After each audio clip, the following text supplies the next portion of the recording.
caleenta geedaha inaan cunno hadday xataa nugu geyso baahidana hayso waa cunayna waana daba soconayna waa ka xataa haddaan socodka gabno kuwa waa ka daba gurguranayna maalin ayaad waxaad arki doontaan ayadoo wajiyadooda ay wax aad u xun ka muuqdaan oo sharciga ay hortaagan yihiin ilaahay idankiis inay horta diinta duulaad ku hayeen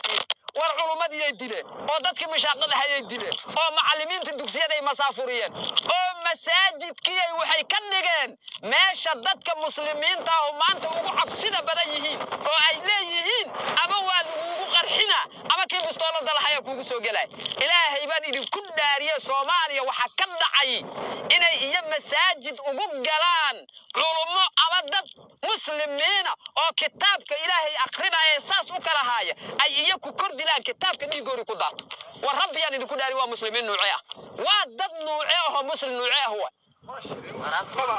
waxaan munaafiqiin waa feere waxaan haddaan ka fikirno ficilada ay sameynayeen xitaa damiirteenu nama siinaysa inaan ka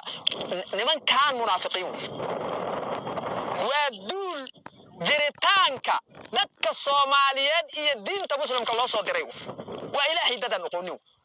war ilaahan kugu dhaarshay ee muslim kitaabka lahaay ee aqrinaya ayadaha quraanka kariimka inaad iyo bistoolada soo dul istaagto adbeeyka ilaahay ku dhex disho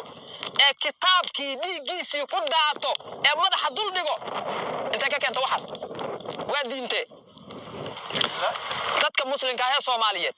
iyo diinta islaamka iyo akhlaaqiyadka bini'aadmiga iyo ummadda Soomaaliyeed iyo ummadda muslimka cid in laga badbaadiyo haday tahay qawaaristan hawdka ku jiray tahay in laga badbaadiyo qof kasta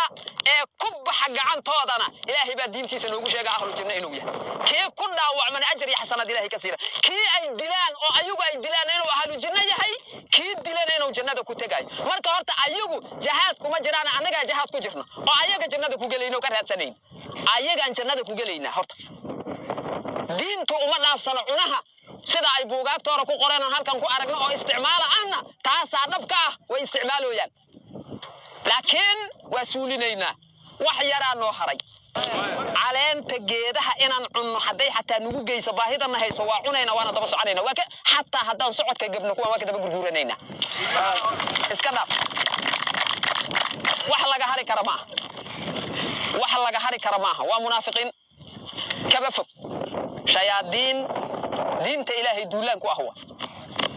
idanka ilaahay kuwa xuxunka ah ee godadka iyo qota ku dhuumaalaysanaa ee ku jira ee dadkan afkaarta lagu qaldaa loo soo dhiibayna maalin ayaad waxaad arki doontaan ayadoo wajiyadooda ay wax aad u xun ka muuqdaan oo sharciga ay hortaagan yihiin ilaahay idankiis oo laga gudaayo ama lagula xisaabtamaayo danuubtii dadka Soomaaliyeed ay ka galeen dhiigii dadka Soomaaliyeed ay daadiyeen sharafkii iyo karaamadii dadkan muslimiinta ee Soomaaliya ay lahayn ay ku xadgudbeen intaas waxaan ku xiraa nimankaas iyo halgan